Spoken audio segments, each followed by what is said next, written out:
The Special Investigating Unit recovered 700 million rand on behalf of the National Student Financial Aid Scheme. Now, this follows a probe into irregular payments made to students at TVET colleges and universities. SIU spokesperson Kaizer Kganyago joins us for more on this. Kaizer, very good evening, and thank you so much for joining us. Good evening, and good evening to your viewers. Maybe to start with this, keep us up to speed as to exactly what was the situation here. 700 million, we are told, that has been recouped on behalf of NSFAS. Yes, we were giving a presentation to SCOPA today, and we were saying to them that ever since we started with the investigation, we remember we talked about it before, where we said that we have found that there was money that was paid to the universities or the TVET colleges and so on, and that money was not allocated to the students, and it was kept by the universities and the TVET colleges. And this is mainly the money that we have recovered. We went to all of these universities and TVET colleges and said to them, showed them how much was sent and how much was not used. And we then, out of the 737 million we have recouped, 688 comes from there, where we got money that was allocated. And purely it was because, for example, a student registered at the university and didn't come to school, but the money was allocated and was never returned to NSFAS. In some instances, students would register for 5 modules and end up doing 3, but that money that was allocated for the other modules was not returned to NSFAS, and that was done over a period of time, and they kept it in their coffers for a long time until we came into the picture. So basically, was this money just kept there? Was this just a question of the money not being used from your investigations? Yes, the money was not, in some instances the money was kept and the universities just took that money and put it in interest-bearing accounts and made interest out of it. And in other instances, the universities or TVET colleges used the money for other things. And some of those are the ones that have signed the acknowledgement of debt now. Because out of this 688, 49 million, over and above that, 49 million are those that have signed AODs, where a university will say, I've used the money, but I will pay you monthly over a period. And then the other part is for students. You remember at some point we indicated that there are students who were given the money when they did not qualify to get the money. We are going to each one of them, as I indicated, and they are signing acknowledgement of debt also to pay back that money because they know they were in the wrong. So from your investigation, were these things done deliberately? So was this an attempt to, lack of a better phrasing, Kaizer, swindle NSFAS out of this money? I don't think so, per se, but deliberate it might be the fact that they kept the money. But the reality of the matter is NSFAS did not do what they were supposed to do, because at the end of a financial year, they must then finalize the documentation and say to the university, we gave you 200 million, you must then let us close it up. Let's do a close-up process to see what was used and what was not used, and what was not used must come back. Therefore, NSFAS wasn't doing that. And when the universities saw that it wasn't doing that, they just kept the money because there was no one wanting that money back. So is it then a question of implementing the right controls and systems, as it were, to reconcile these funds, maybe Definitely. At the end of a financial year or something to that effect? Yes, at the end of each financial year, they must do a close-up report. Therefore, we have already given that to them a few months ago to say this is a systemic recommendation that we are giving to you to say, let us do this. And as we speak now, they have appointed a company that is doing that for them. But now we are even saying to them that this is going to be a problem for as long as NSFAS exists. You cannot continue using consultants to do that. You'd rather have in-house people to come in and do that for you. I understand also there were some dormant accounts that were investigated. What did you find from those dormant accounts?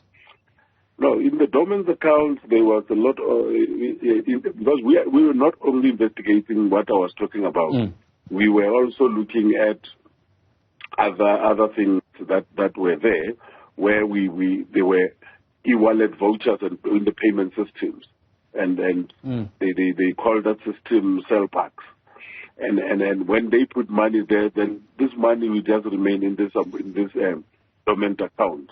And they were sitting there as far back as 2018, and they were amounting to about 320 million. And then we're saying, but why is this money just sitting dormant in here when it could have been used for other things? Were there students that were investigated or interviewed in this process? Yes, we had students. You remember we were in our investigation, we found that 40,000, I think it was 40,144 students were funded when they were not supposed to be funded. So then that totaled about 5 billion rand.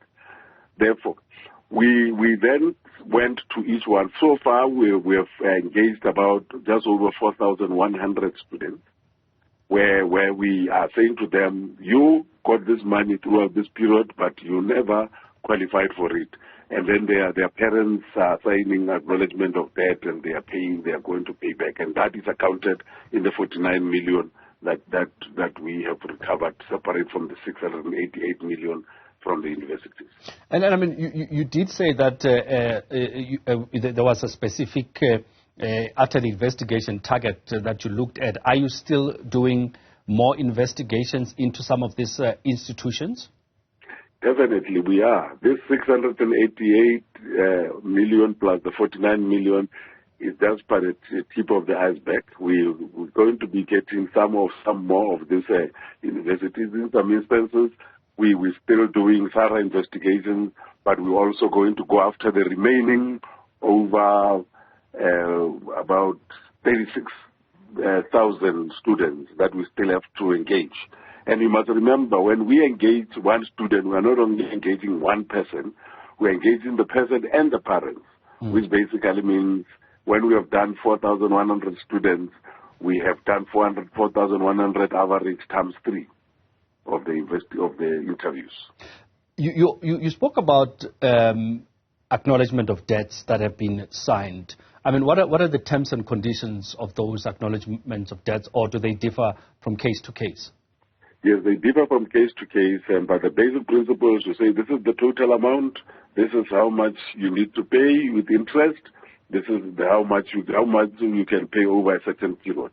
And that's how. The only difference will be the periods depending on the circumstances of each individual. And just as we wind it down, Kaizer, you spoke about TVETs and universities. I mean, how widespread was this across universities and TVET colleges?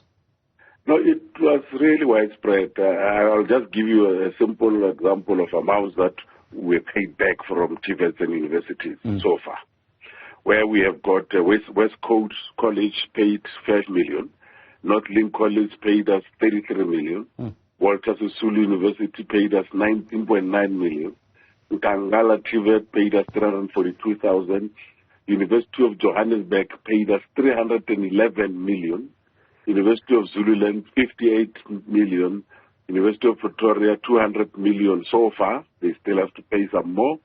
Majuba TVET 25 million, and the University of Mpumalanga, this one was paid in yesterday, which was 33 million.